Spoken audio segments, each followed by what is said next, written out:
Hi hello friends, welcome back to Media Talks. நான் உங்கள் Mounika.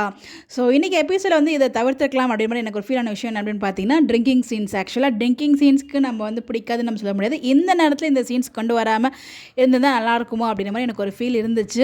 So already வந்து பார்த்தீங்கன்னா காவேரி ஃபேமிலி வந்து இவர் மேலே ரொம்பவே கோவமாக இருக்காங்க. அந்த டைமில் இந்த மாதிரி பண்ணும்போது உங்களுக்கு இன்னும் அந்த கோவம் வந்து அதிகமாகும்.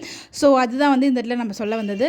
இன்னொரு பக்கம் வந்து பார்த்தீங்கன்னா காவேரி வந்து விட்டால் வந்து விஜய் கிட்ட வந்துடுவாங்க. அந்த லெவலுக்கு வந்து பார்த்தீங்கன்னா ஒரு அவங்க மூஞ்சி நம்மளால் பார்க்க அந்த ஃபீலிங்கை நம்மளால் பார்க்க முடிஞ்சிச்சு. அவங்களுக்கு வந்து டைலாக்ஸ் கொடுக்காட்டியும் அவங்களோட எக்ஸ்பிரஷன்லேயே அவங்க என்ன நினைக்கிறாங்க நம்மளால் புரிஞ்சிக்க முடியல லெவலுக்கு அவங்களோட எக்ஸ்பிரஷன் அவ்வளோ சூப்பராக இருந்துச்சு.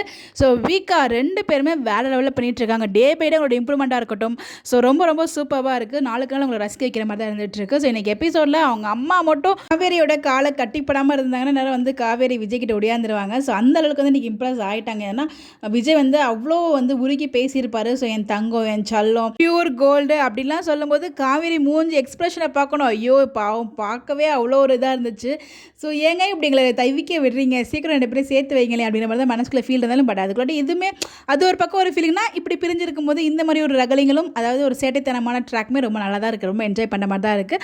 ஓவரால் எபிசோட் எனக்கு ரொம்ப ஃபீல் குட்டாக இருந்துச்சு. உங்களுக்கு எப்படி இருந்துச்சுன்னு சொல்லி கமெண்ட் பண்ணுங்கள். அதே மாதிரியே குமரனும் வந்து பார்த்தீங்கன்னா லைட்டாக கொஞ்சம் இலகுன மாதிரி ஆயிடுச்சு. அவ்வளோ கோவமாக வந்தவர் விஜயோட பேசின பேச்சை பார்த்துட்டு ரொம்ப ஐயோ நம்ம தப்பு பண்ணிட்டோமோ அப்படின்னு ஒரு ஃபீலிங்கில் இருக்காரோ அப்படின்ற மாதிரி எனக்கு ஒரு ஃபீல் ஆகுது. நம்ம தப்பு பண்ணிட்டு இருக்கோமோ அப்படிங்கிற ஒரு ஃபீலிங்கில் குமரன் போகிறாரோ அப்படின்ற மாதிரி நான் ஃபீல் பண்ண. உங்களுக்கு எப்படி தோணுச்சுன்னா அதையும் சொல்லுங்கள். Bye by.